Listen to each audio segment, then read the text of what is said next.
What was it planning? Ha ha ha. Summoning explosive coins from the underworld takes a considerable amount of stamina and time.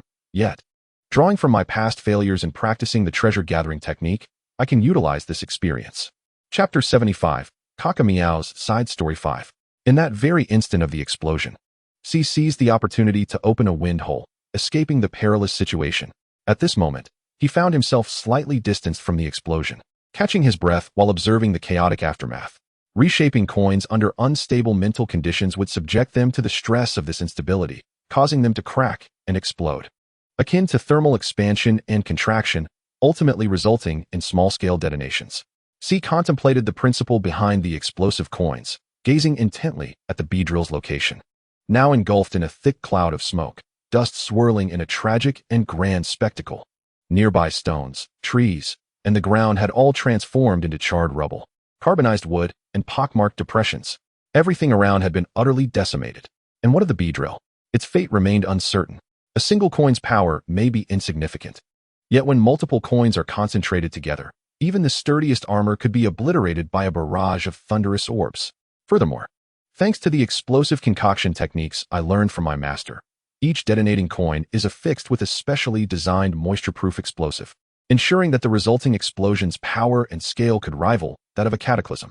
C mused with vivid metaphors, diligently calculating the potential power, destructive capacity, and damage radius of his gold escape, golden star explosion technique. Normally, he would have taken notes, but in the midst of battle, he needed to remain vigilant against any opportunistic foe. Although this approach would result in a significant loss of coins, the outcome suggests a 95% success rate in this experiment. Now I only need to refine the application of this technique, theoretically capable of annihilating a human army. Let us hope I won't be forced to employ it for such purposes. In his eyes, this technique had successfully achieved its intended goal, yet beneath the mask, a complex expression lingered. Forget such matters. What matters is that wretched insect has always sought reasons to torment me through combat.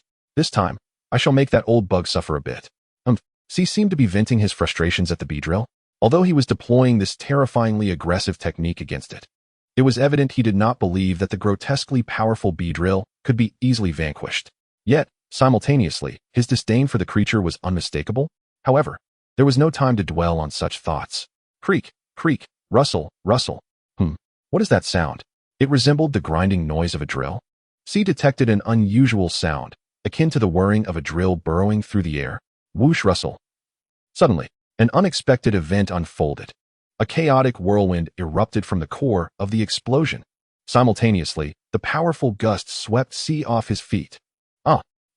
What is that? How can such a thing exist? C slammed against the trunk of a tree, crashing down onto the ground. He twitched slightly, and as he attempted to rise, he caught a glimpse of a colossal silhouette amidst the hazy smoke. Rustle, rustle. At that moment, the wind intensified. It lifted the dense smoke from the epicenter, forming a tornado. The peculiar rustling sound grew louder and clearer. This is... C slowly stood up. The situation had spiraled beyond his predictions. Rustle, rustle. A thunderous roar was imminent. The frenzied tornado relentlessly battered the surrounding environment.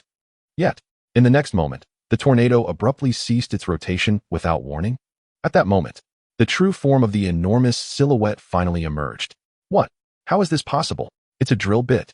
Indeed, before C stood an enormous drill bit, resplendently white and pristine, adorned with spiral patterns akin to the color of a mosquito. Its diameter and radius were roughly equivalent to that of a compact automobile. The drill was in motion, albeit gradually coming to a halt. It became evident that the peculiar whirlwind phenomenon surrounding it was caused by this colossal, rotating drill. Subsequently, the drill ceased its rotation entirely, and with a resounding explosion, it shattered into numerous fragments. The pieces of the white drill scattered into the vicinity, transforming into silken-like objects that blanketed the area where the drill had once existed. From the remnants, another figure emerged. What was this situation? It's the old bug. C was taken aback, as he was usually the one surprising others. This time, he found himself startled instead. As the smoke dissipated, illuminated by the moonlight, a figure raised its right hand, revealing a transformed Beedrill. No, its shape and hue had undergone a metamorphosis. It resembled a magnificent creature that had emerged from its cocoon, akin to a butterfly, though it was indeed Beedrill. However, the crux of the matter lay in its altered appearance. The aura it exuded had entirely shifted. standing approximately 180 centimeters tall. Its once golden body had transformed into a pure white hue, and it boasted 3 pairs of wings. Except for a portion of gold at the ends of the first pair, the rest of the wings were transparent. The head, abdomen, and tail were no longer directly connected, but instead were linked by black segments. The antennae had shortened, extending significantly behind the head, while its mouth became sharper and its eyes elongated. The tail morphed into a conical shape, featuring 2 conical grooves at the front. And the overall direction of the tail pointed forward, with the stinger at the end transforming into a golden drill tip, its spiral patterns accentuated and elongated. Similarly, the toxic spiked legs had grown even more robust. Retaining their original drill-like characteristics, they had turned into a striking gold with prominent patterns, resembling a protective grip akin to that of a lance. The legs now ended in dual spikes adorned with black and white stripes, though they had not transformed into drill-like shapes. Chapter 76, Kaka Meow Side Story 6. Then, Beedrill turned its head towards C, its dark eyes locking onto him. A chilling sensation washed over C, rendering him breathless. Suddenly, C felt a piercing sensation through his body. He collapsed in response. Simultaneously, the small grove behind him faced an unprecedented calamity. The object that had pierced C was no mere spike, but rather a colossal drill, measuring 30 centimeters in length. This drill-shaped projectile was elongated and sharp, spinning rapidly as it barreled through, kicking up dust in its wake. The speed of the drill was so astonishing that it was invisible to the naked eye. It surpassed the speed of a bullet. The trees that grazed the drill were left shattered, as if struck by a tempest, severed in twain like logs cleaved by an axe, sent flying dozens of meters away, stirring up clouds of dust. Trees that were directly struck by the drill were obliterated and splintered, even sparking in the process. Fortunately, this did not ignite a forest fire. Yet, within less than an hour, or even half an hour, the grove lay barren, devoid of trees. It was not until the drill collided with a cliff in the outskirts and lodged itself within that it finally ceased its rotation. The entire ordeal spanned an astounding 200 kilometers. Such was the destructive power of a single drill. What havoc could the dual drill-like legs wreak? At that moment, the scene shifted to Beedrill in the sky. Bathed in moonlight, Beedrill's pristine white body did not evoke a sense of divine majesty, but rather a chilling, demonic presence. Its towering stature instilled an inexplicable fear. Suddenly, this colossal beast shouted, "Get out here, Kaka-meow. Don't use a boring fake as a target." Beedrill bellowed C's true name. Yet, C, who had been pierced and fallen, transformed into a wisp of smoke, vanishing entirely. It turned out that Beedrill was aware that C was a decoy. Was this a technique akin to creating a clone? Discovered Meow? Fool. Who would stand there to be a target, Meow? C was now hidden in the branches of a tree, drenched in sweat, clearly startled by Beedrill's uncanny transformation. This was a side of Beedrill he had never witnessed before. But how had it come to this? Did it have something to do with its drill-like legs?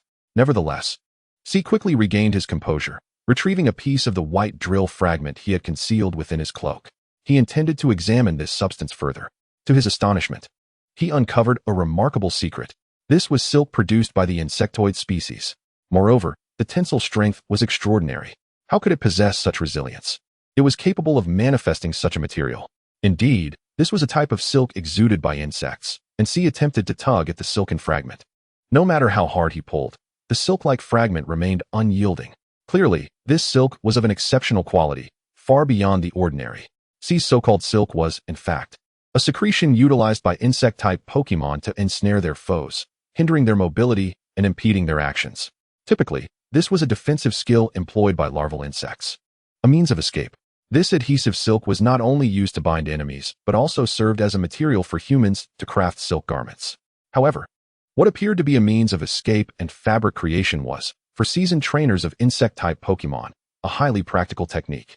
Depending on the species, many insects possessing complete metamorphosis could learn this skill, and even certain non-insect Pokémon could acquire it under specific circumstances.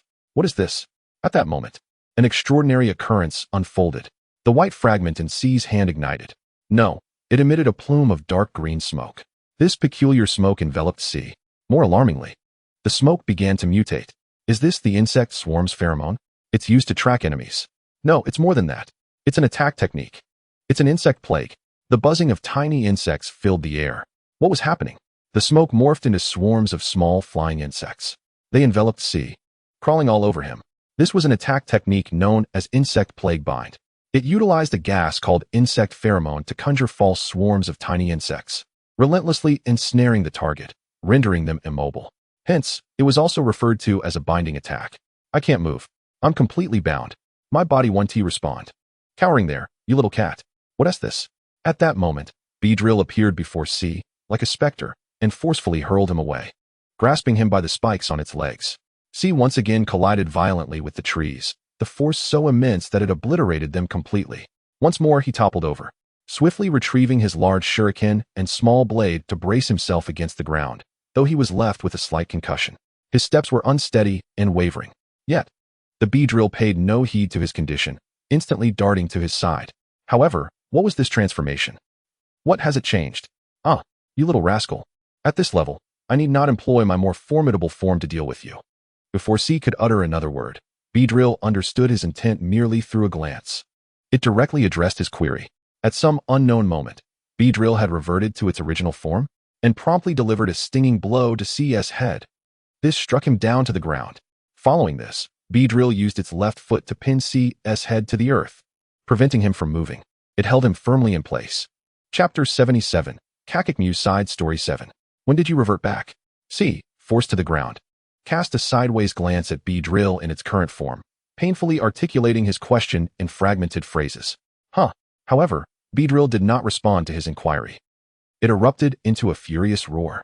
The murderous aura emanating from it was enough to terrify an ordinary person. The technique it unleashed was a bug-type enhanced attack, the Deadly Stinger.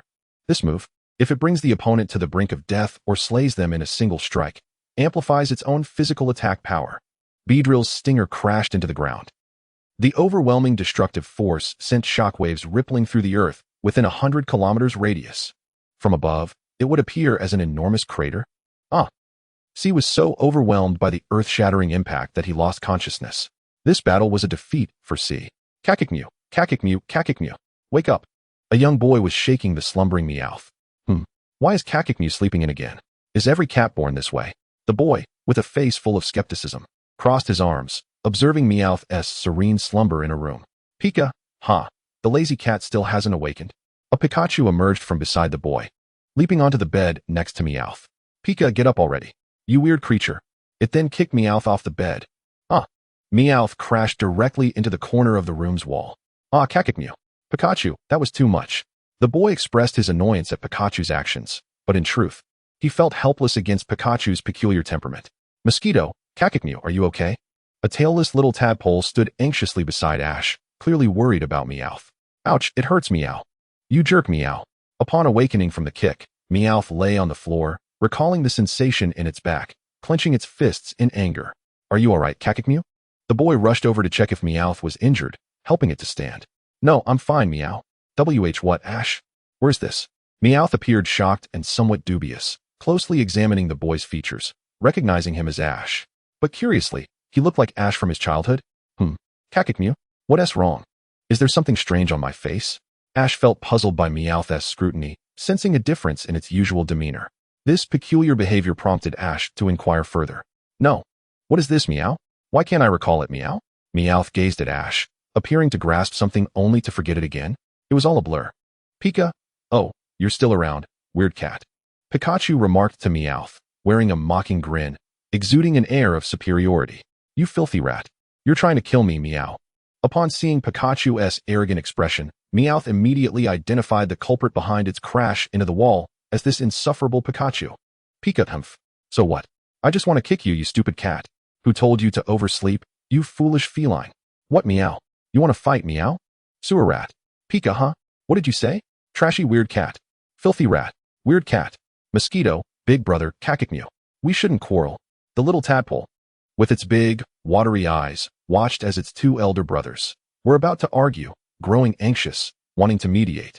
Though it was of little use as Meowth leaped onto the bed, grappling with Pikachu. Stop. You two. Why do you always enjoy fighting? Cut it out.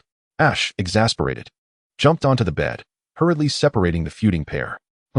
TCH. Both Pokemon simultaneously turned away in indignation, refusing to relent. But where exactly is this, Meow? Meowth, calming down, began to survey the surroundings, noting that it resembled a lounge room. Yet, it felt as though it had never entered this space before. It even lacked memories of what transpired before sleeping. However, the recollections of Ash and the others were remarkably vivid. Kakikmew, how could you forget? This is our lounge. And today is the day we participate in the Indigo League tournament. Finally, we can showcase the fruits of our labor to everyone. We shall strive together for the championship. Although Meowth's reaction puzzled Ash, he remained undeterred, instead excitedly sharing the reason for their presence. League? Championship? Meowth seemed somewhat perplexed by Ash's words. Look at this. These are the badges we painstakingly won along the way. Ash pulled out a rectangular collection box from his pocket. Upon opening it, it revealed the gym badges from various renowned cities in the Kanto region. Each badge gleaming with a polished sheen. Badges. Indeed, this box is filled with our memories, the fruits of our victory as a family. Ash spoke joyfully while holding the badge box, yet he remained oblivious to Meowth's unusual demeanor. Something feels awry, Meow. But, never mind, as long as Ash is happy, Meow. Within Meowth's heart, a sense of unreality lingered, but upon witnessing Ash's beaming smile, it felt as though a heavy burden had been lifted. Dun dun dun dun. From Pallet Town, Ash Ketchum. From Pallet Town, Ash Ketchum. Your match is about to begin. Your match is about to begin. Please proceed to the venue promptly. Repeating again. A clear female voice resonated throughout the room, announcing that Ash's match was imminent. It's our turn to compete. Let us go, Pikachu, Mosquito, Kakikmew. To the arena. Mosquito, okay. The little tadpole joyfully leaped up. Chapter 78, Kakikmew Side Story 8. As Ash prepared to leave the resting room for his upcoming match, he noticed Meowth wearing a troubled expression. Pikachu, having already sensed that something was amiss with Meowth, approached and initiated a hushed conversation. Pika, hey, you smelly cat, Pikachu remarked. What is it, you stinky mouse? Meowth retorted. Pika, what is bothering you? I'm here to listen, so don't act like it's the end of the world. Pikachu wore a somewhat haughty expression, implying that Meowth should not appear so despondent. Yellow Mouse. Meowth gazed at Pikachu, taken aback by his unexpected concern. Feeling an unexpressed emotion stir within. Pika, come on, let us go. Don't look at me with that disgusting face. Pikachu blushed slightly, feeling bashful. His forte lay in fighting, kicking, and scolding rather than offering comfort, which he found quite difficult. All right, Meowth. Let us give it our all today, Meowth exclaimed, rejuvenated by Pikachu's words, pumping his fist in enthusiasm. Pika, now that's the Meowth I know. Let us go and make those losers regret crossing our path. Absolutely. Let us go, Meow. The two exchanged playful punches. Despite their usual rivalry, their hearts aligned when it came to battle and protecting their loved ones. Thus, a boy and his 3 Pokémon ventured forth to their destined battlefield. Announcer, ladies and gentlemen, we are about to commence the 4th round of today's matches. Featuring the 8-year-old Ash from Pallet Town against the 35-year-old Mr. Awego from Shandong Town. As the announcer introduced the competitors, the crowd erupted in cheers. Ash and his Pokémon companions dashed out from the entrance of the arena, while his opponent, Mr. Awego, stood confidently at the opposite end. My apologies for being late. Ash politely bowed to Mr. Awego, but the older man retorted sharply, you little brat. How dare you keep my grandfather waiting? Don't you have any sense of time? Grandfather? But Mr. Awego, aren't you only 35? How is it that you're already a grandfather? Though I must say, you do resemble one quite a bit, Awego had intended to admonish Ash, only to be met with Ash's cheerful rebuttal, provoking laughter from the audience and turning Awego's face crimson with fury. You insolent little brat. How dare you mock my grandfather? That's a local dialect from Shandong. Today, I'll show you what is what. Awego, infuriated, stroked his long beard, determined to teach Ash a lesson in battle. What on earth is this uncle talking about? I can't understand him at all. Ash was left bewildered, utterly unable to comprehend Awego's dialect. Referee, enough of the chatter. Both competitors, please take your positions. Announcer, all right. Before the match commences, let us have the commentator share his thoughts on the 2 competitors. Commentator, from my perspective, Ash is a fledgling trainer just starting out this year, facing off against the experienced Mr. Awego, who has years of league battle experience. This will undoubtedly be a challenging match for Ash. Announcer, so, you're implying that you don't have high hopes for Ash? Commentator, indeed. Furthermore, Mr. Awego is a master of using power-type Pokémon, whose creatures are known for their incredible destructive capabilities and balanced offense and defense. In contrast, Ash tends to favor speed-oriented Pokémon. So why hasn't he recalled his Pokémon into their Pokeballs? This exposes his strategy to his opponent. I truly have little faith in this young trainer unless he has some astonishing tactics up his sleeve. The commentator scrutinized Ash's position on the large screen. Observing Pikachu beside him, Pikachu yawned nonchalantly. Meowth stood with a serious expression, arms crossed, while the tiny mosquito Pokémon hummed cheerfully. Announcer, I see. The match is about to begin, and now the referee will explain the rules to the contestants. Referee, all right, I will now explain the rules of the match. Each side may use 3 Pokémon, and competitors may swap out Pokémon during the battle, but they cannot do so consecutively. They must wait 5 minutes before making another switch. As for the 3 major prohibitions, 1. No actions may be taken against the trainers themselves. 2. If a Pokémon faints during the battle, that side is deemed the loser, but the winning side must not attack the losing side afterward. 3. Items may be used, but enhancement items are strictly prohibited. If any enhancement drugs are administered to Pokémon prior to the match, that competitor will be disqualified and barred from any league competitions for life. Competitors, please keep these rules firmly in mind. Now prepare yourselves. The match begins. Come forth, my Machoke. Iwego released his Pokémon, Machoke, which boasted a muscular physique, exhibiting its impressive form on the stage. Meanwhile, Ash meticulously observed Mashoki's movements, seemingly assessing its condition. Pikachu, come over here. Pikachu, just use your quick attack, and then follow my lead, like this. Oh, I see. Hee. Ash whispered his strategy to Pikachu, who, upon hearing Ash's plan, displayed a mischievous grin directed at Machoke. While Machoke was unafraid of Pikachu, the latter's sinister smile sent shivers down its spine, causing it to cease, showcasing its muscles. Referee, Ash, please quickly summon your Pokémon. Your delay has postponed the match. If you continue to waste time, I will declare you disqualified. Yes, I'm terribly sorry. All right, Pikachu, you're up. Pikachu nimbly leaped onto the arena. Hey, you little brat. Why are you summoning a tiny mouse? Are you impatient to lose? Though I can't understand what you're saying, underestimating my Pikachu will bring you great suffering. Announcer, wow. Machoke against Pikachu is quite an unusual matchup. Commentator, what are your thoughts on these 2 Pokémon? Commentator, well, Machoke's strength is indisputable. Even an ordinary Machoke possesses enough power to lift a sumo wrestler with just a finger. On the other hand, Pikachu is an electric type. Small rodent Pokémon capable of using numerous electric moves, agile in its movements, and able to disrupt its opponent's actions. However, at its core, it's still a pet Pokémon, not particularly resilient and lacking in stamina. In contrast, Machoke is a fighting-type Pokémon proficient in various combat techniques, with commendable speed. If it reacts quickly, it could even knock out Pikachu with a single blow, making Pikachu's chances of victory quite slim. Announcer, I see. Mr. Iwego's Machoke is the first to attack. Machoke, use close combat. Dodge it, Pikachu. Getting close for an attack. Announcer, what incredible speed. Machoke unleashes a flurry of punches, but Pikachu skillfully evades every single one. Commentator, close combat is a double-edged sword that causes a rapid decline in one's defensive capabilities after successfully striking a target. However, despite its formidable side effects, its immense power renders it suitable for use as a finishing move. While employing close combat against Pikachu may not be the wisest choice. Host, so what? Commentator, well, I suspect that this Machoke possesses the ability known as Guts. Host, Guts ability? Commentator, yes, let's first discuss Pikachu. Pikachu is a Pokémon endowed with the static ability, which can induce paralysis in opponents with a certain probability. In contrast, Guts transforms adversity into opportunity.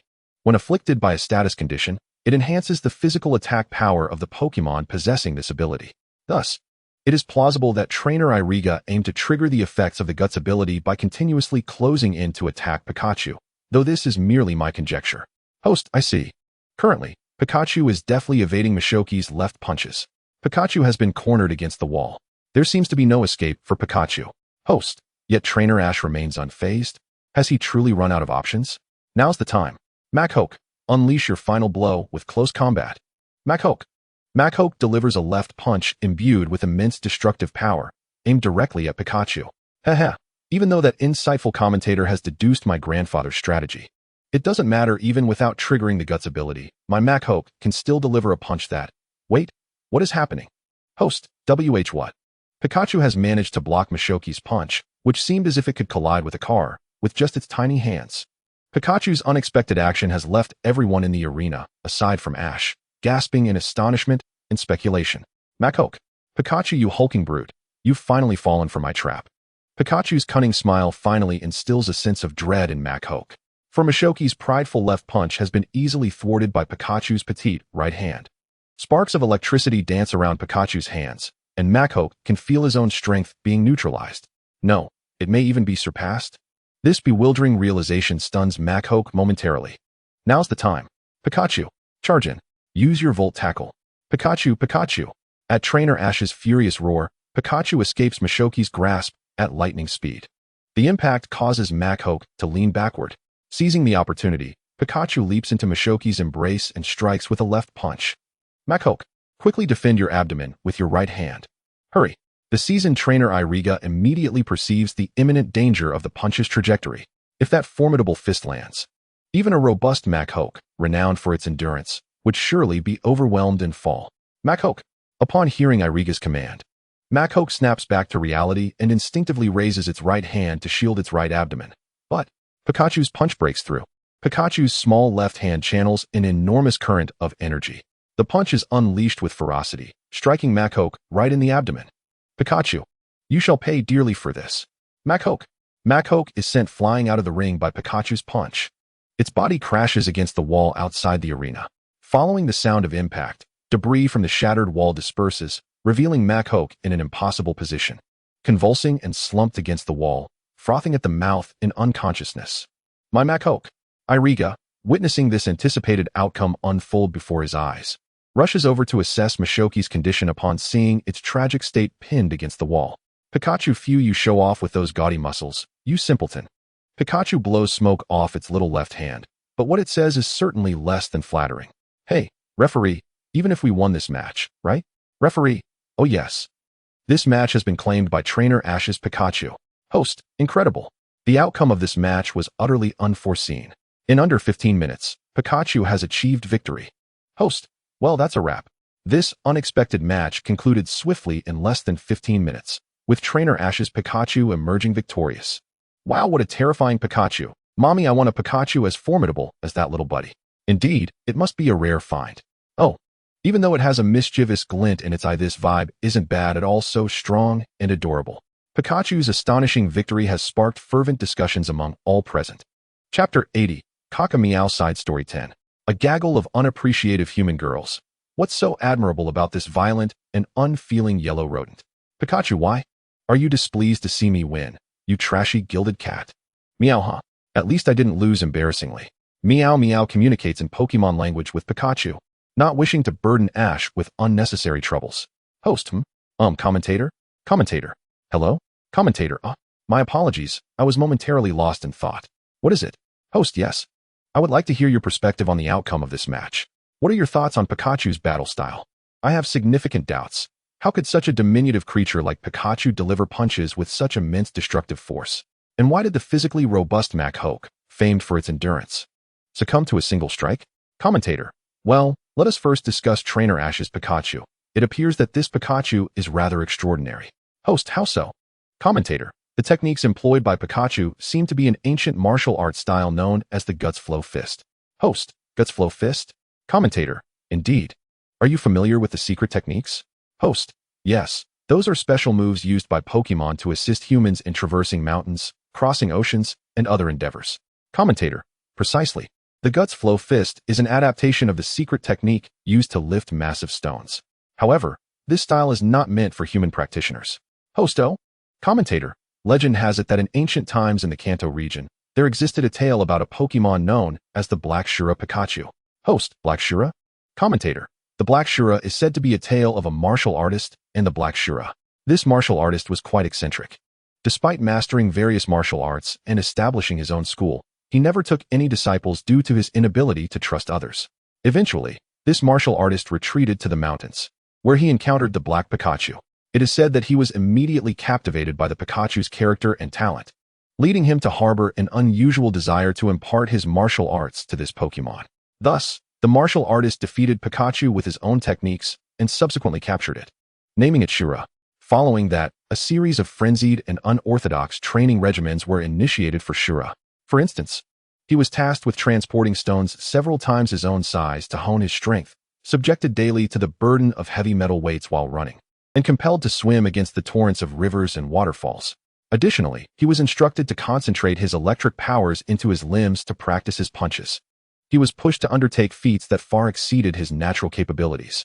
Should he fail to meet the rigorous standards set by his mentor, he would be met with fists and kicks, or in more severe instances, he would be unceremoniously kicked into the depths of a valley as a form of abandonment. Host: what? How could one be so ruthless towards a mere Pikachu? Is this person unhinged? Commentator: one mustn't be so quick to judge.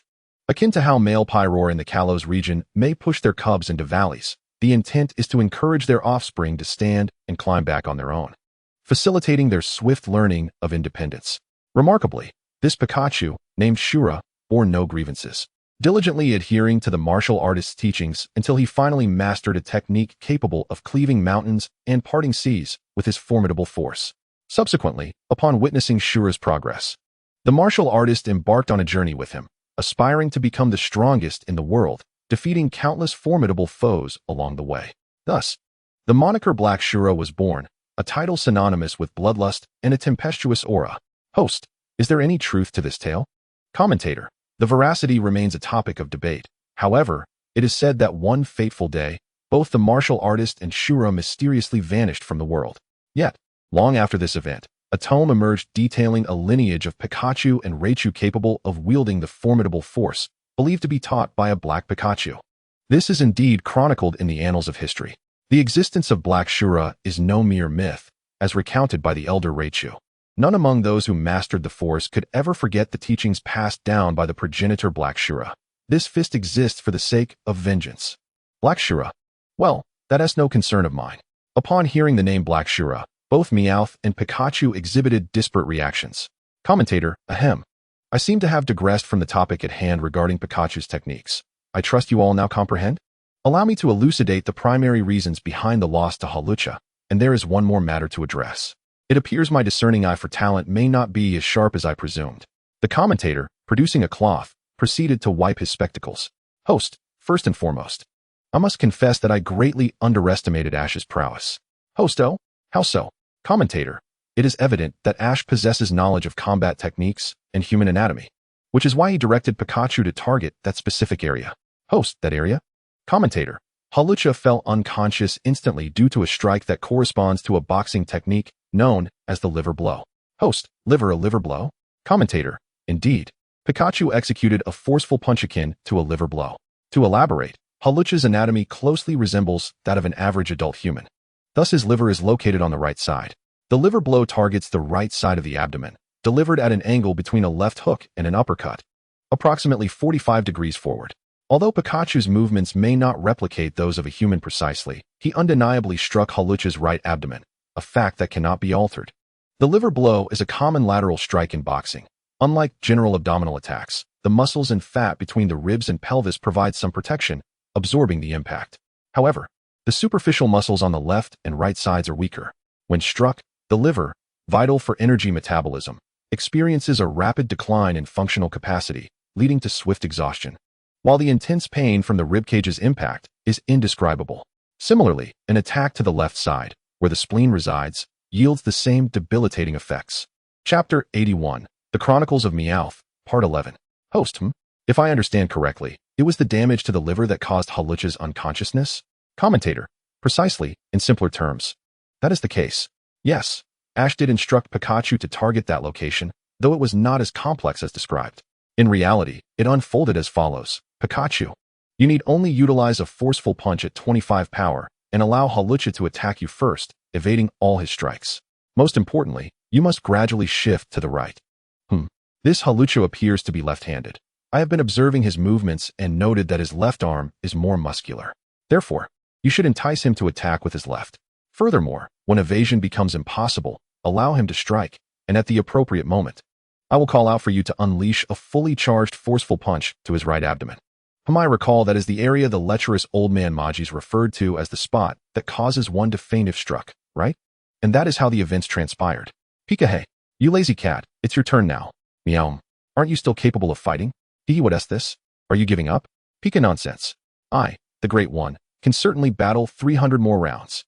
This is merely a benevolent opportunity for you to showcase your skills. Meow, is that so? Pika, indeed. If you understand, hurry up and take the stage.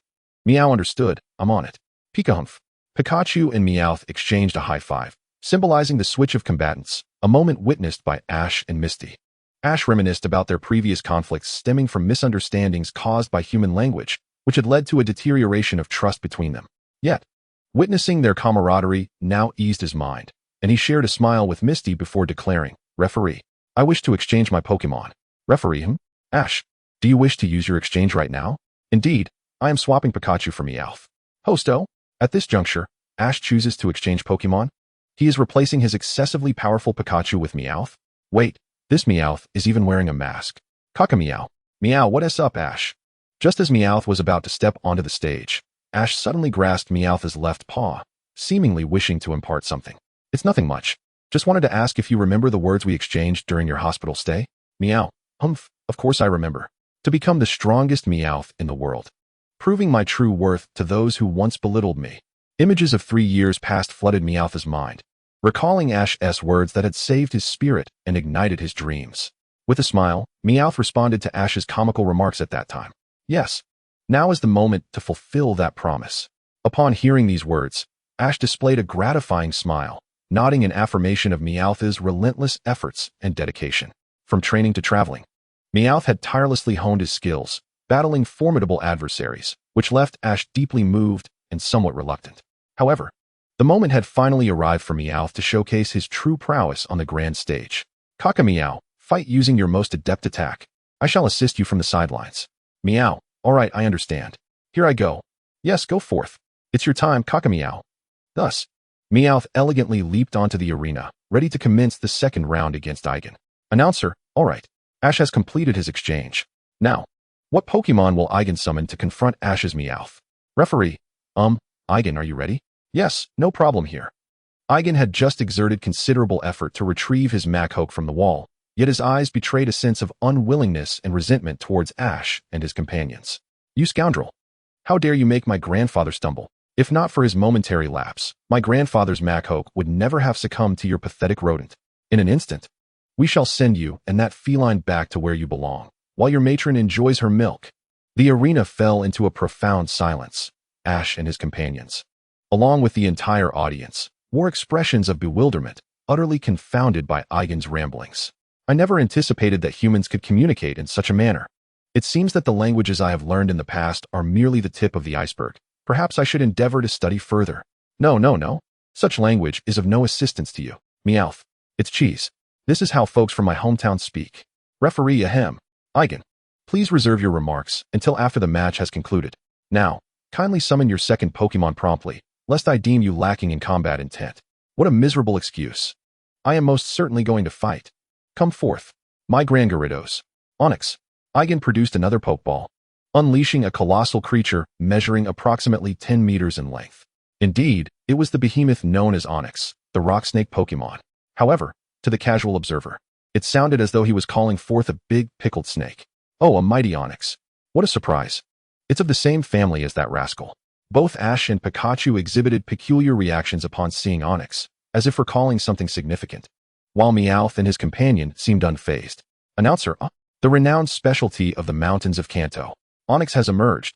Once again, we have a rare pairing. A battle of Meowth against Onix. The little cat versus the great serpent. Commentator, indeed, this Onix boasts impressive rock coloration and quality. But my greater concern lies with that Meowth. Announcer, oh, has the commentator discovered something unusual? Chapter 82, Kakameow's Side Story 12. Commentator, Announcer, indeed. Commentator, let us observe this match before drawing any conclusions. Announcer, I'm perplexed. What is this? There's no need to keep us in suspense. Referee, then, let the second match commence. This time, my Gyarados shall strike first. Onix, use tackle. Smack. What in the world? Hey, Onix, what are you doing? Why are you not attacking? Where did that cat go? Onix, as Eigen prepared to unleash the tackle attack. An odd slapping sound interrupted. The massive Onix suddenly halted its movement. Eigen then noticed that Meowth had inexplicably vanished. Announcer, Meowth has disappeared? When did that happen? It was only mere seconds into the match. Commentator, it's the effect of a surprise slap. Announcer, what? Surprise slap? Commentator, it is a priority physical attack move. Although its power is minimal, it allows for a preemptive strike, creating a feint to startle the opponent, inducing a momentary state of trepidation. It serves as a psychological tactic, but it must be executed immediately upon entry to be effective. and it may not work on certain Pokemon. However, the most crucial aspect is that it grants the advantage of first attack. Announcer: Oh, I see. Commentator: Indeed. But it is also worth noting that this Meowth acted independently, indicating a high level of intelligence, and its movements differ significantly from a typical Meowth. It resembles a ninja. Announcer: Ninja? Successful surprise slap. Meow. Huh. What?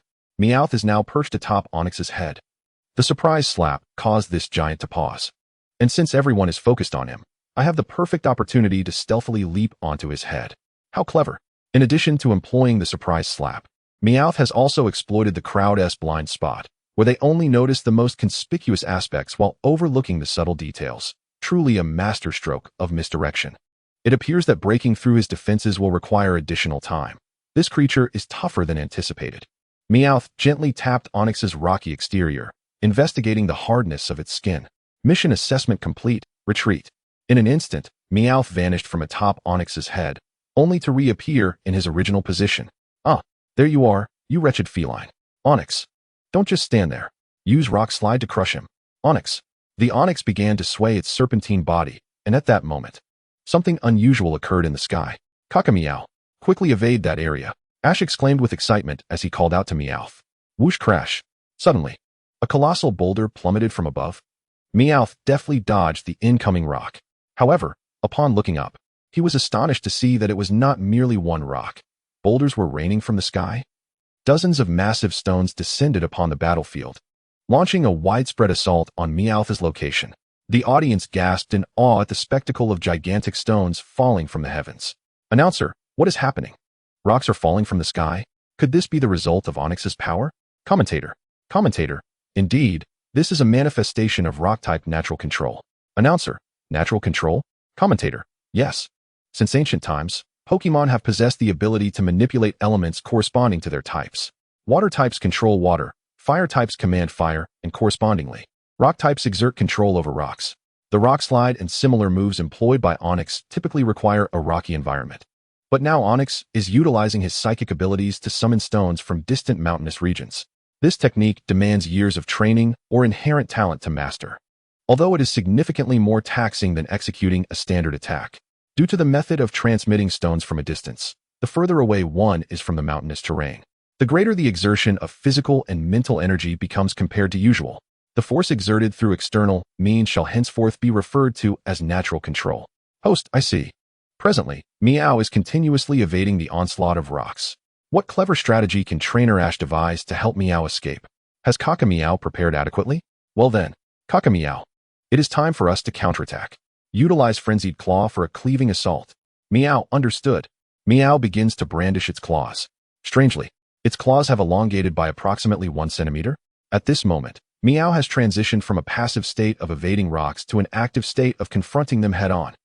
Meow wah! Meow starts to slice the descending boulders in rapid succession, cleaving them in half. What? The boulder from my family's giant snake has been severed. Host: Incredible. To employ an attack move in order to execute an attack move? Commentator: This is a sophisticated skill usage technique, a combination of skills. Host: Skill combination? Commentator: It involves merging 2 or more attack-oriented moves for simultaneous use. It appears that this young trainer Ash comprehends the application of such techniques at a tender age, indicating that their mentor is indeed a competent combat expert. Moreover, that Meow is simultaneously executing 3 moves. Host: 3 moves. What are those 3 moves? Commentator: Observe closely. In addition to using Frenzied Claw and Cleave, hasn't its claws significantly elongated? Host: Claws. Let me see. Darn it. Giant Snake, do not concede. Increase your speed. Crush that foul cat with a landslide. Rock Snake. Meow wah. Chapter 83. Kakameow's Side Story 13. The rock snake accelerates the rate of rock falls and increases their quantity. This assault resembles a meteor shower. It seems poised to send Meow tumbling. Yet, contrary to expectations, Meow remains unperturbed. It swiftly maneuvers, confronting all the massive boulders head-on. Remarkably efficient, it continuously cleaves through the large stones. Meanwhile, the fragments it creates multiply and become finer. By the time the final boulder descends, Meow is capable of shattering it with a single claw. What? My family's giant rock has been utterly shattered. Rock Snake. Host: The landslide assault executed by Trainer Awasaka has been dismantled by Meow. Moreover, I have discerned that Meow's skill combination also includes a claw sharpening move, correct? Commentator, you have keen observation. Indeed, young host. Meow is employing a dark-type enhancement move. Host, young host. Commentator, claw sharpening is a technique that polishes the claws of Pokémon, enhancing both attack power and accuracy. It serves to amplify the destructiveness of the claws. However, it seems Meow commenced using claw sharpening prior to launching its attack. Hosto. Is that so? Commentator, if you observe Meow's claws closely, have they not each elongated by approximately 6 centimeters? Host, let me take a look. Indeed. They have indeed grown by 6 centimeters. Could it be that Meow has rapidly attained the pinnacle of enhancement? Commentator, absolutely correct. The potential changes in Pokémon abilities can enhance each of the 6 fundamental physical attributes, with the exception of stamina, up to 6 levels. The highest enhancement stage signifies the absolute limit of a Pokémon's capability. Allow me to elaborate further. Meow's ability to concurrently utilize 2 moves with such precision to strike the boulders is indeed attributable to the effects of claw sharpening. Hosto? How so? Commentator, initially, claw sharpening is employed to enhance the effectiveness and stability of the claws, followed by the simultaneous execution of the earlier 2 moves to dismantle the massive boulders. The crucial point is that while Meow attacks, it simultaneously activates the effects of claw sharpening. This not only aids in targeting the opponent, but also significantly boosts the claw's destructive power. However, this approach is ill-suited for novices, as it imposes a heavier burden on the Pokémon's body. While enhancement moves can temporarily augment physical capabilities, they merely tap into the latent potential of the Pokémon's body. Over-reliance may lead to unnecessary risks that could endanger the body, which is why the League prohibits trainers from administering enhancement-related substances to Pokémon, advocating for the natural cultivation of their strength. Apologies for digressing. Host. It's quite all right. I have a general understanding now. I appreciate your elucidation, dear commentator. This certainly provides me and the audience with a fresh perspective on Pokémon battles. Now, the competition is still underway.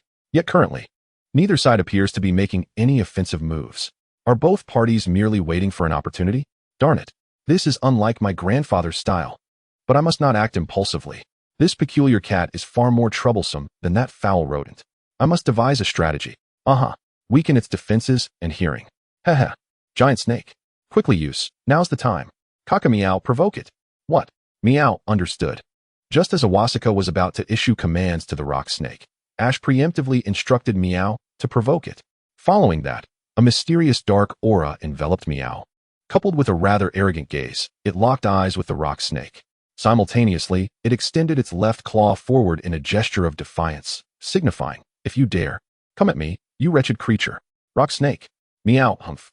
The rock snake, incensed by Meow's provocation, charges forward.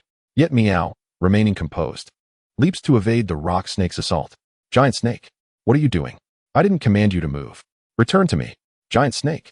Despite Awasaka's vociferous commands, the rock snake seems deaf to its trainer's directions, fixated solely on Meow, careening towards its position. A provocation-based interference move, displaying actions and expressions to incite the enemy, ensnaring them in a state of fury for a limited duration, restricting them to only dealing damage.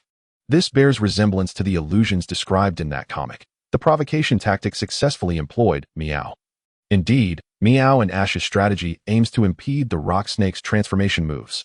Ash's earlier silence was a deliberate observation of Awasaka's every action, allowing Meow to focus on the rock snake while he dealt with Awasaka, creating a complementary dynamic that facilitated their success. Pikachu, hey, that was quite the performance. Did you think I'd commend you? Why all the theatrics? With my strength.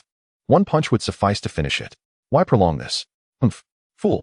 Pikachu, Meow is not a brute like you. Upon hearing Pikachu's remarks, Ash felt a bit sheepish. Pikachu, what did you say? Are you itching for a fight? Silly Ash. Pikachu displayed a devilish grin. No, I said nothing. Truly. Ash, eager to avoid a scolding, quickly retreated. Darn it. This is outrageous. Surely, riding on the coattails of success will suffice. Rock snake. Rock barricade. Rock snake. What? Rock barricade. Meow. Quickly evade. What? Very well, here we go, Meow. Meow. Oh, so that's how it is, Stinky Cat. Fan Gang unleashed a peculiar technique. He commanded Onyx to utilize the rock fragments he had just teleported to completely encircle Meowth, thus forming a rocky prison that immobilized Meowth's movements. Calm down, Ash. Ash, due to his careless oversight, found Meowth in a predicament. And as he contemplated calling out, Pikachu's tiny paw tugged at Ash's pant leg. Announcer, oh, Onix's rock confinement has proven effective. Meowth is surrounded by rocks. Commentator, indeed, the rock confinement is a hindrance-type attack from the rock type, designed to restrict the opponent's mobility. It seems that contestant Fangang possesses considerable skill. Haha. How's that? Stinky sock. You little Meowth. Haha. Trapped by my Onix. Huh. Pikachu, what did you just say? Chapter 84. Ka Meow's Side Story 14. However, Ash paid no heed to Fangang's taunts. Pikachu, that quirky Meowth deliberately fell for it. In my view, he must have some cunning plan up his sleeve. If you can't wait, why not devise some ideas to help him escape quickly? Oh, so that's how it is. Ka Meow. All right, I trust you. Hey, stinky old man. You've been spouting useless nonsense since earlier. Your battle tactics are utterly poor. Do you even know how to command? You brat. What are you flailing about? Keep it up. And I'll have my Onix deal with you. You wouldn't want to provoke my grandpa into attacking, would you? Swallows nervously. No way. You're overthinking it. Stinky old man. Wait. Since Meowth's movements are completely restricted, I can rest assured and deliver the final blow. Besides, my Onix is quite old. Moving these stones is tiring, so let's proceed with this plan. All right, I'll grant that brat's wish. My grandpa will give your Meowth a swift end. What? Onix, use your most powerful body slam. Smash him. Onix. Onix began to roar in fury. He retracted his serpentine body into a coil in the corner. Then, like a spring, he exploded upward. With weight and speed, he charged directly towards Meowth's rocky prison. Ka Meow. Although Ash deliberately provoked Fangang, upon seeing Meowth in grave danger, he instinctively shouted out. Crash. Onix's body crushed the rocky prison, encasing Meowth to smithereens. But, rock Onix. Onix's body seemed to collide with something and surprisingly rebounded, crashing to the ground. What the heck? What is that? Why is today filled with misfortune? As the dust from the impact settled, an astonishing radiance emanated from where Meowth had been. Gold Rush successfully activated, guarding Meowth. What? What? Everyone present gasped in astonishment, exclaiming in unison.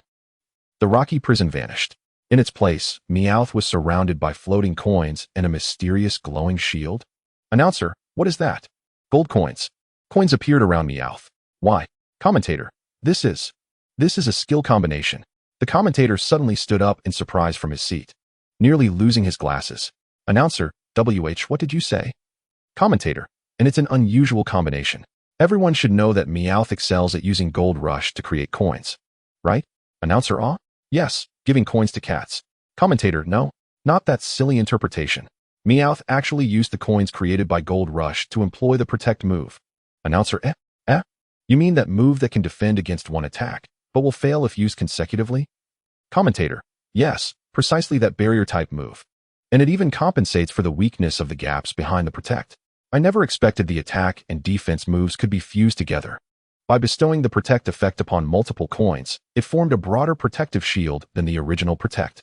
This is truly astonishing. Meowth is a genius. Indeed, Meowth intentionally allowed Onix to confine his actions, but he was not idle within the rocky prison. Instead, he was gradually producing coins to execute his plan.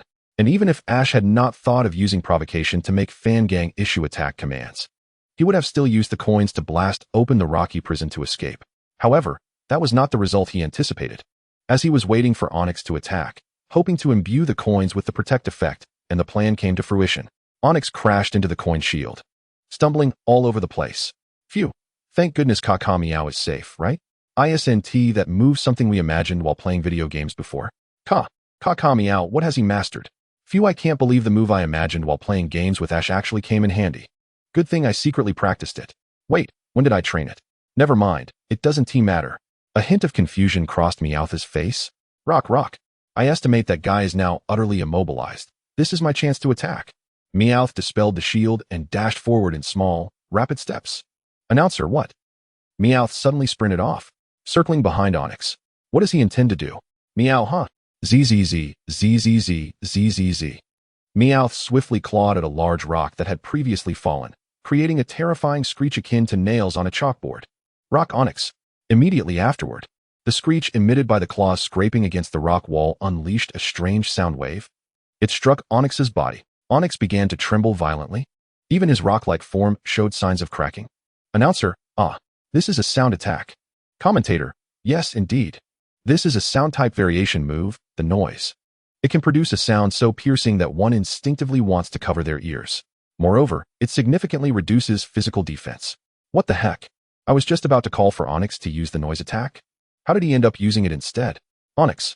Quickly use Harden to restore your defense. Kakamiao. Feint attack. Understood. Rock. Onyx. Just as Onyx was about to use Harden, Ash hastily called for Meowth to execute a feint attack. Meowth suddenly vanished from sight. Then, like a ghost, he reappeared right in the middle of Onyx's body, delivering a sudden, ferocious claw attack. Chapter 85. Kaka Meow's Side Story 15. You dare to use a sneak attack. This isn't a sneak attack. We are fighting fair and square. Ash and Fan Gang exchanged heated words, and this was probably the clearest statement Ash had ever heard. Humph. Onyx. Dig a hole. Onyx. What? What is that? Is it digging a hole? The Onyx stirred once more. It immediately plunged its head into the ground, burrowing downwards. At that moment, a young man engaged in a conversation with an elderly gentleman about digging tunnels. Hey, is it acceptable to use such drilling techniques in the arena, my friend? Foolish lad, is this your first time attending the league matches? Yes indeed. Look over there. Aren't some staff members appearing at the entrance of the arena? Oh, that's true. But what are they up to? They are known as the Arena Maintenance Team. The Maintenance Team? Yes, a group of specialists who restore the arena after it has been damaged by the moves of Pokemon trainers. They ensure the battleground is suitable for the next match. Oh, I see. Thus, the dialogue between the old man and the young man came to an end. Burrowing into the ground like this, what else could that little rascal do? It's even more exhausting than I imagined, Meow. The Onyx continued to dig ceaselessly underground, occasionally surfacing to attack Meowth. Although Meowth managed to dodge each time, it was beginning to show signs of fatigue due to maintaining its enhanced state. What should I do now? How can I assist Meowth? That. Meowth. Shadows. Shadows? What nonsense is that little rascal babbling about? Enough. Onyx. It's time to get serious. Use Rock Spike from underground. What? Attacking from beneath the ground. At the command of the referee, a barrage of sharp rocks erupted from the tunnel. They flew straight towards Meowth as if propelled by an invisible force. Golden Shield of Protection. Meowth opened its golden shield once more. However, the sharp rocks attacking from all directions were deflected by the golden shield, but, suddenly, spikes emerged right beneath Meowth. Meowth was directly scratched. Meowth. Press the advantage. Onyx, knock it away. Meow. Announcer. Meowth has been struck by the Onyx bursting forth from the ground. It crashed onto the arena floor, suffering heavy damage. Can it continue to fight? Oh no, I was too careless. I thought I could evade the opponent's assault with the aid of my new move, but I overlooked the flaw. This technique cannot defend against attacks from underground. It seems I am not cut out to be this ninja after all. Meowth, berating itself for its shortcomings, lay battered on the ground, watching the Onyx burrow back into the earth, pondering some questions. If only my claws could extend inside. Shadows. Claws. Extend. I see now. Ash wants me to use that move, but I've only seen how to use it. I've never executed it myself. Can I do it? Meow. I must try so. Meow, focus the power of shadows on my left paw. Is it like this? Lying on the ground, Meowth suddenly concentrated its shadows on its left paw. Immediately, the shadow on its left paw began to move as if it were alive. Then the shadow extended into the tunnel. Meanwhile, the Onyx, still burrowing and waiting for its next attack, sensed something unusual. Rock. Onyx? The Onyx suddenly felt discomfort, a chill passing beneath its body. Back on the surface, Meowth pressed its cat ears against the ground, attempting to locate the Onyx through sound. Got it. That rascal is behind me, Meow. Meow. Just as the Onyx prepared to attack from behind, suddenly, its body was snagged by an invisible force, rendering it immobile. Onyx. The Onyx was struck as if by a slicing force, suffering severe injuries. Then it was completely yanked from the earth. With a crash, it burst forth, creating a massive fissure in the ground. What is that? Impressive, Ghost Cat. Onyx. Announcer, what? How did Onyx leap from underground? This is so bizarre. What is happening in the arena? Ghost claws. Commentator. No, that is not ghost claws. There is not just the Onyx in the arena. There is also a ghostly claw nearly as tall as the Onyx. No, that shadow that was just attached to Meowth's left paw. The giant shadow claw looms on the ground. Shadow claw, successfully executed, Meow. It turns out that Meowth unleashed a ghost-type direct attack move, Shadow Claw. Commentator: who would have thought that Meowth could extend such a lengthy shadow? Truly remarkable. Announcer: but isn't Shadow Claw merely an attack move that grants ghostly attributes when attached to a Pokemon's claws? How can it create such a large-scale attack? Commentator: that is where your knowledge falls short, dear announcer. Announcer: why do you keep calling me dear announcer? Commentator: the true usage of Shadow Claw is to manipulate the shadow through the claws, extending its power to perform a semi-physical direct attack. This is what the illustrious ghost-type expert, Miss Kikuko, of the Indigo Elite Four has stated. Announcer: so that's how it is. It appears that Genghis's Onix has fallen flat on the ground. Can Onix still continue to fight? Chapter 86, The Adventures of Meowth 16. Onix, get up quickly. I never expected that the Shadow Claw I received from an old lady would be so powerful. You are amazing, Meowth. Meow. Just as Ash was about to call Meowth's name, Meowth slowly rose, raising its right paw, turning to Ash with a serious expression, yet saying nothing. However, its eyes and expression conveyed a message. I am fine, leave the rest to me. Meowth, I understand, go. Meowth, take down the Onix. Understood, Meow. Upon hearing Ash's command, Meowth began to dart forward with tiny, swift steps once more. Onix, hey, listen to me. The Onix, now roused once more, let out a furious roar. It no longer wished to be toyed with by this much smaller cat.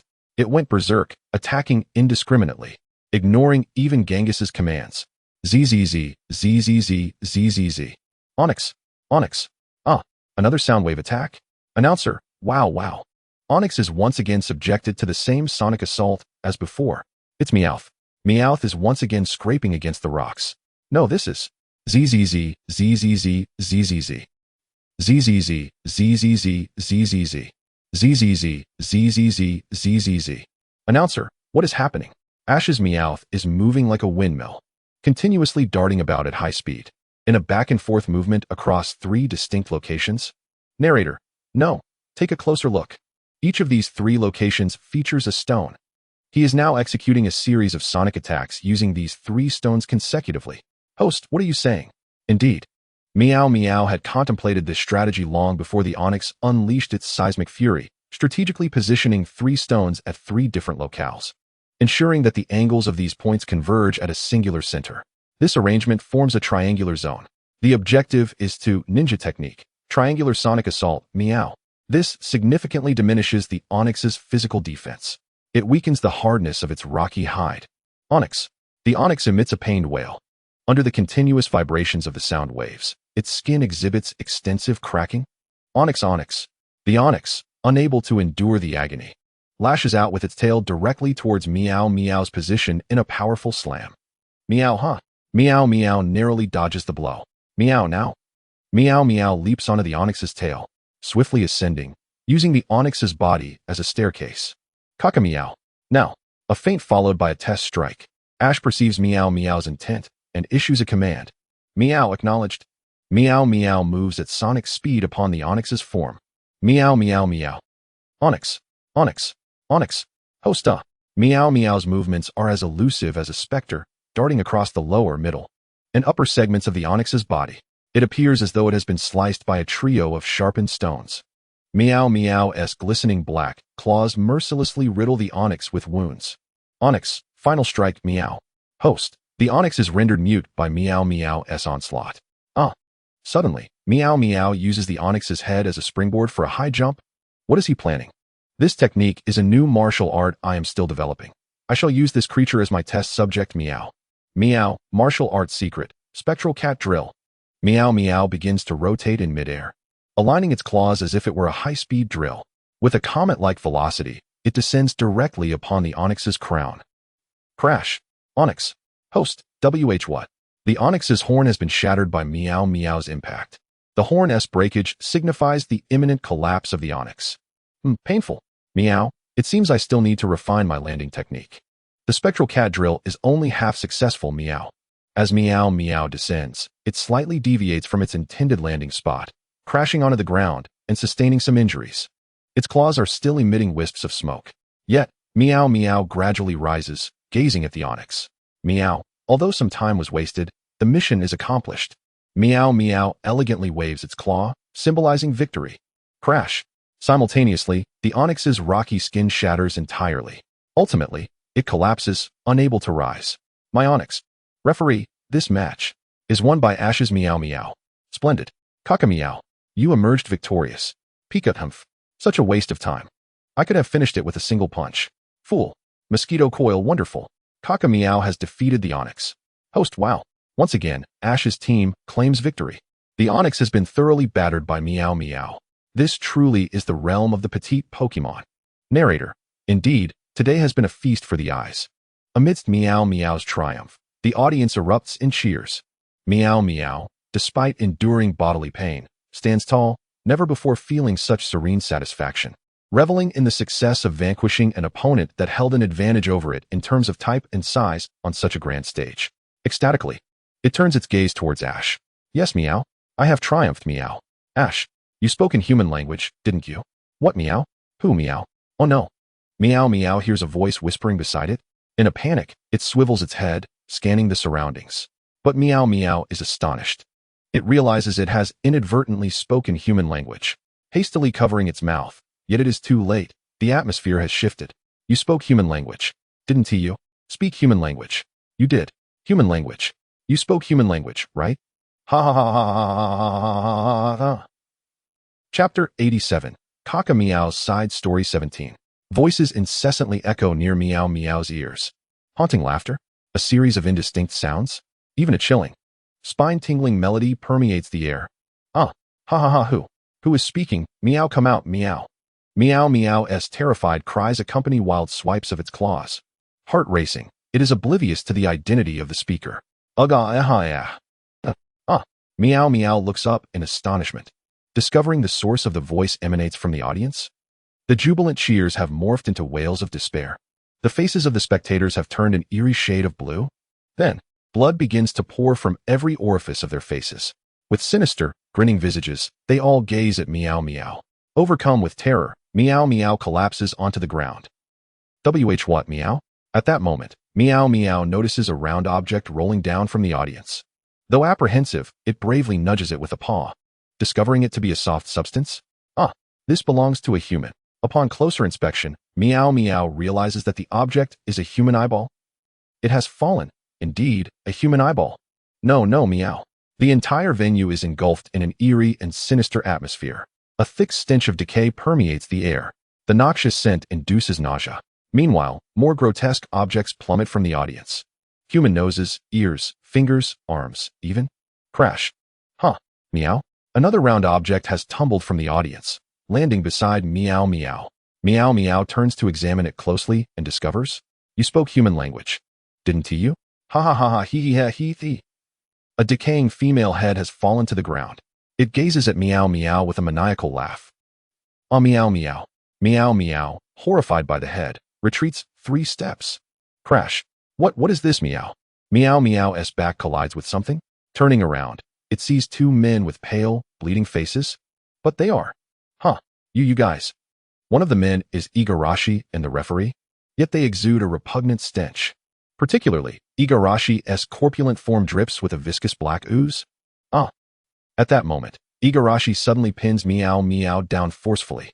The referee similarly restrains Meow Meow on the other side. Meow Meow is immobilized by an inexplicable strength emanating from the two.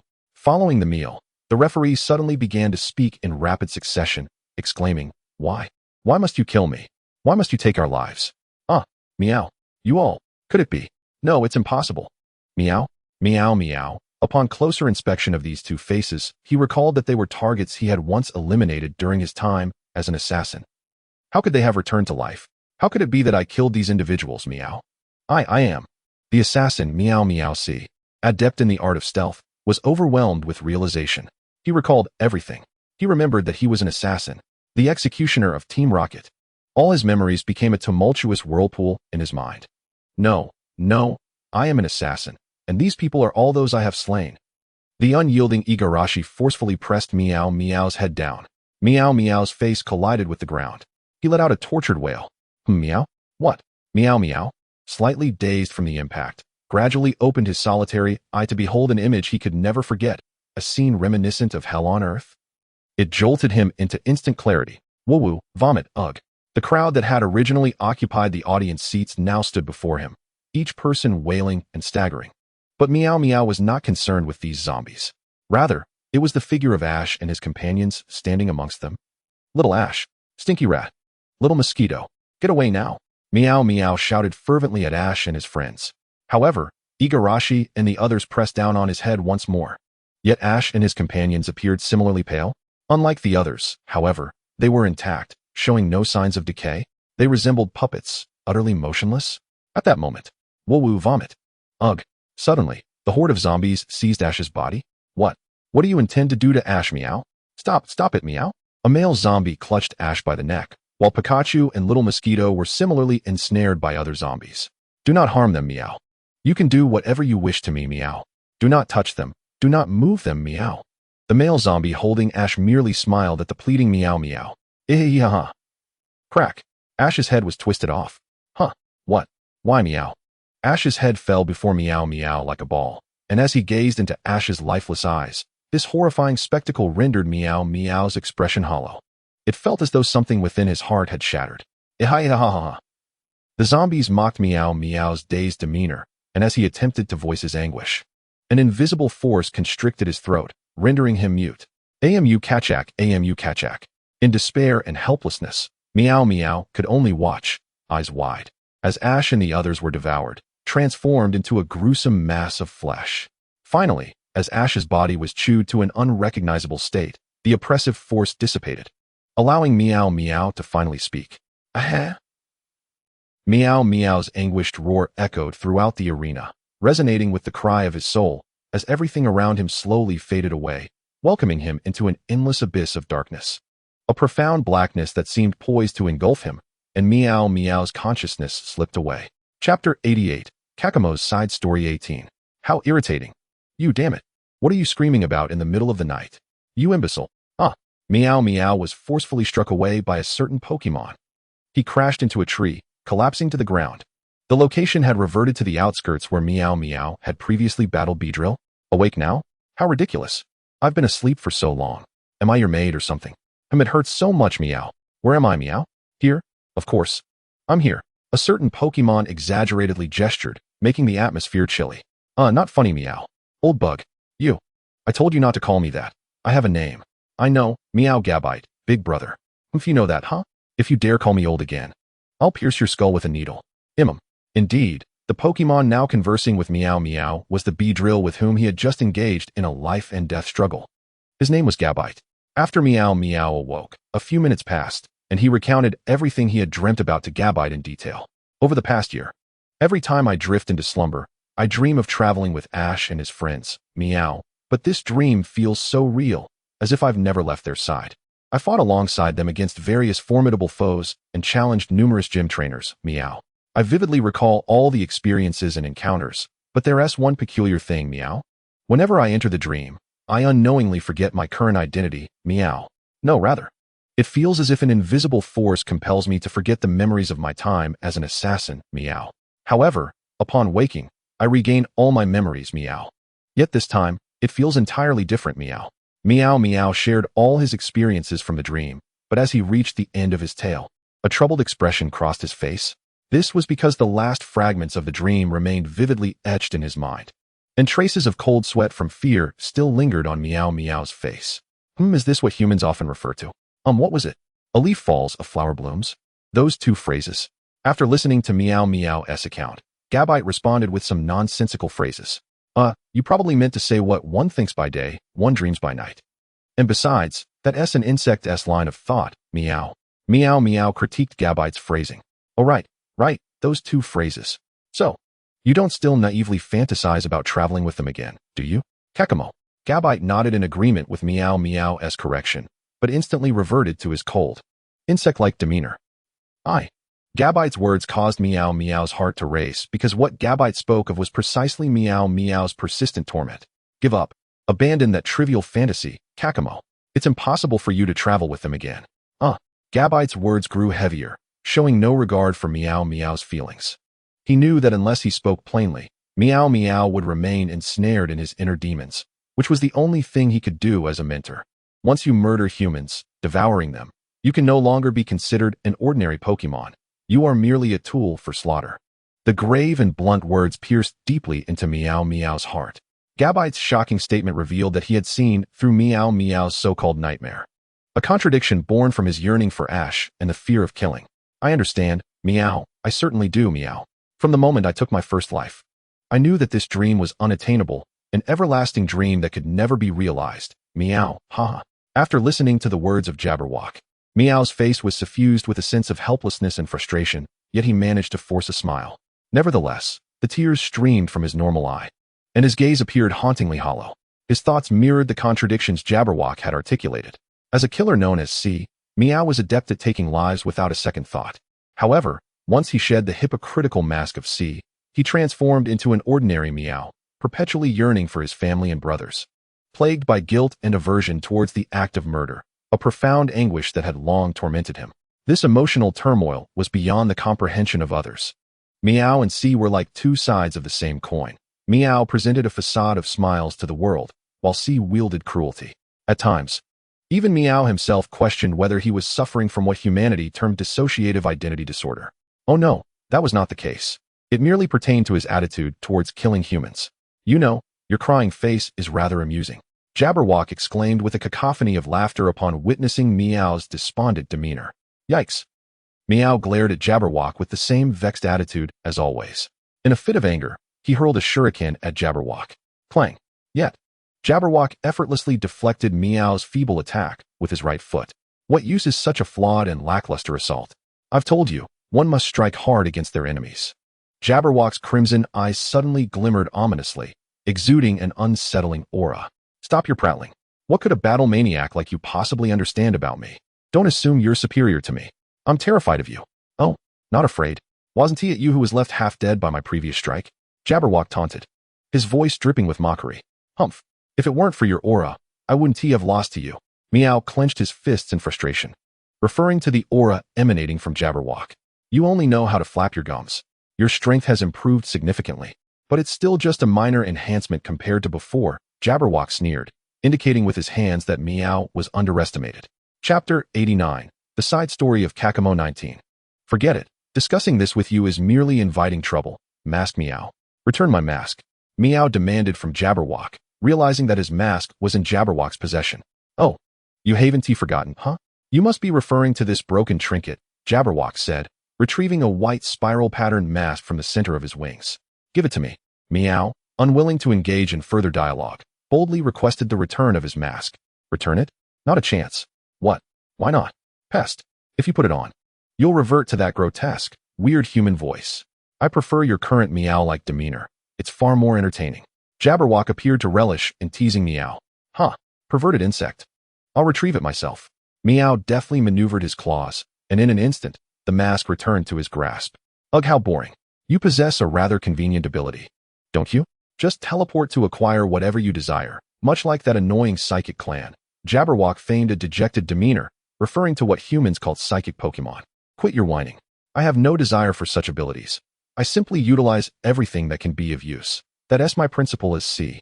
Meow declared while donning the mask, his voice reverting to a rough masculine tone, once again embracing the identity of the cold-blooded killer, C.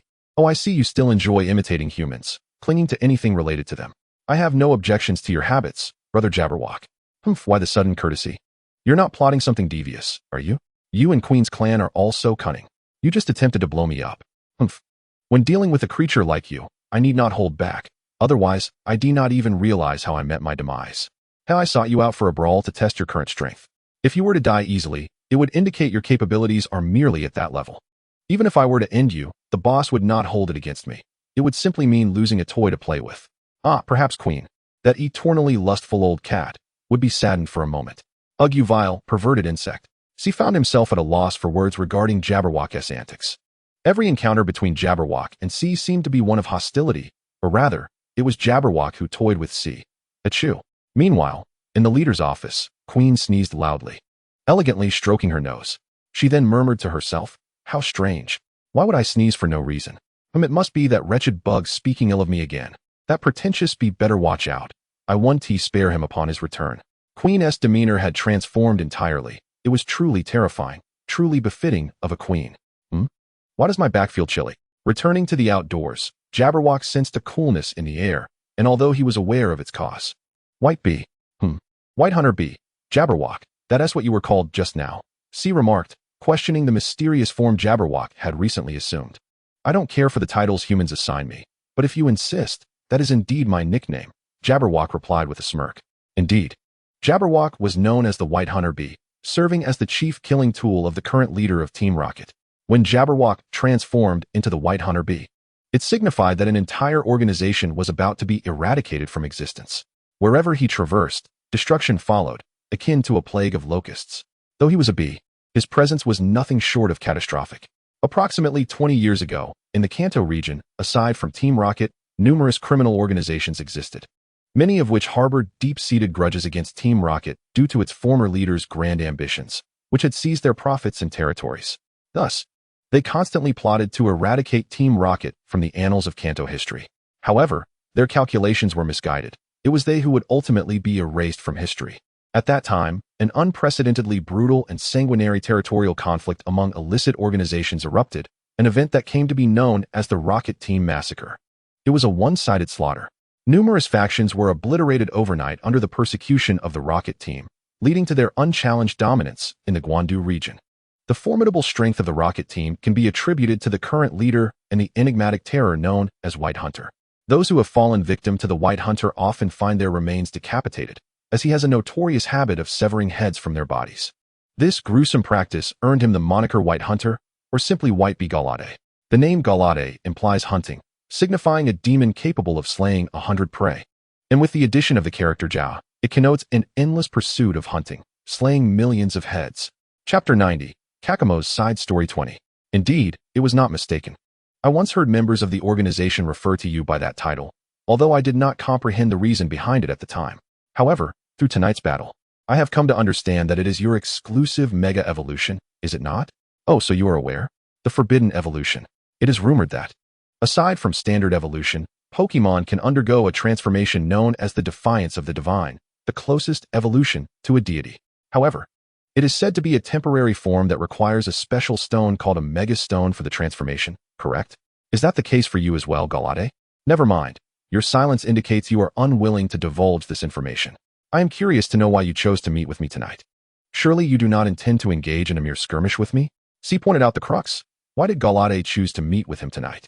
Typically, you remain within the confines of your Master-S Pokeball, and even when I seek out the boss to discuss mission details, you would not emerge. Yet tonight, you unusually sprang forth from your ball. Surely this is related to the current mission, is it not? Stop being so vain. I did not emerge for trivial matters. I suddenly remembered the item I once entrusted you to procure. You have secured it, have you not? Is that the sole reason you sought me out? Moreover, you were the one who insisted I search for it. C looked perplexed as he retrieved an object resembling a wine flask from the dimensional space. Oh, really? You've obtained it. Oh, this honey, this sweetness, the delectable taste that I shall never forget for a lifetime. This nectar that brings me joy. Salivating, hand it over. Quickly, deliver it to me. In stark contrast to his earlier demeanor, Galade was now exceptionally animated, even drooling profusely. It turns out the flask contained honey. But what kind of honey could incite such fervent obsession in such a fierce and cold-hearted creature? Could it be an exceptionally rare, earthly delicacy? What's your hurry? I never said I wouldn't give it to you. However, there are conditions. Speak quickly. If you are willing to disclose your true purpose for coming here tonight, I shall hand it over. Otherwise, the discussion is moot. C, shaking the flask in his claws, made it appear and disappear, indicating he was quite adept at this game. All right, I will tell you. Just give it to me. Galade's gaze remained fixated on the flask, seemingly indifferent to CS words, responding in a rather dismissive manner. Your attitude is quite irksome. I have no inclination to keep such a sweet thing. I detest sugary treats. Yet this is merely a product of the Sinnoh region, made from the most common sweet honey, and you behave as if it is a divine nectar. C had witnessed Galade's antics before, so he was not surprised. Enough chatter. Hand it over. Ah, you old rogue. Finally obtained it. This treasure. Galade snatched the flask from CS' grasp and tossed it into the air. Then, with a swift jab, he pierced the flask. A torrent of golden, sweet honey flowed from the flask's body. Gulp gulp. The honey streamed from the needle at Galade's fingertips, pouring into his mouth as he drank heartily. In less than half a minute, he had nearly drained the flask entirely. Ha ha ha, hic delightful. I have always detested human-made products. But this one is an exception. Ha ha ha, so refreshing, so invigorating. Galade had not felt such enthusiasm in ages. He began to dance with glee, clearly intoxicated. Sai, how did you revert to this disgraceful state? Sometimes, I truly cannot fathom your thoughts, you insect. Whoa. Hey, Kakamo. What is it, you drunken bug? Galade suddenly drew closer to C, wrapping him in an embrace, and initiated a conversation. So you inquire why I sought you out? I shall be forthright. I am here to ask you your opinion of humanity. Selfish and arrogant beings. After joining the organization, the humans I encountered, rather, the targets, were nothing but traitors who sold out their comrades, betrayed their families, and murdered their kin, a gaggle of self-serving scoundrels. That is fair, your perspective aligns with mine, but you do not entirely believe that, do you? Upon C articulating his views on humanity, Galade echoed his sentiments, but promptly countered with a question about other thoughts he might hold. Of course, it is not entirely so. There are those like the boss, the master, and the doctor, who possess more noble qualities. Furthermore, I have previously mentioned that I, too, once engaged in similar betrayals. So I cannot cast stones at those individuals' actions. Galade, why are you inquiring about this at this particular time? The humans you have encountered are not dark enough. After hearing CS' response, Galade uttered a peculiar statement. What? Not dark enough? Kakamo, the truly dark humans are capable of making you regurgitate the most delectable honey. Are you suggesting that there are humans so vile they induce nausea? The scoundrels I have dealt with were not reprehensible enough? The ones you eliminated cannot even be considered human. What I just described is a being that is less than human. Perhaps that is the true essence of humanity, indeed. The truly dark humans, is it? Upon hearing Galade's words, C began to ponder certain matters. Do not overthink it. If you encounter them, simply do one thing. Eliminate them all. If it were me, I would twist their heads off and pierce their skulls. Humph. Galade, who had previously appeared calm, suddenly transformed back into that cruel, remorseless figure, wearing a sinister grin at the mention of dealing with humanity. Do you have no qualms about taking lives?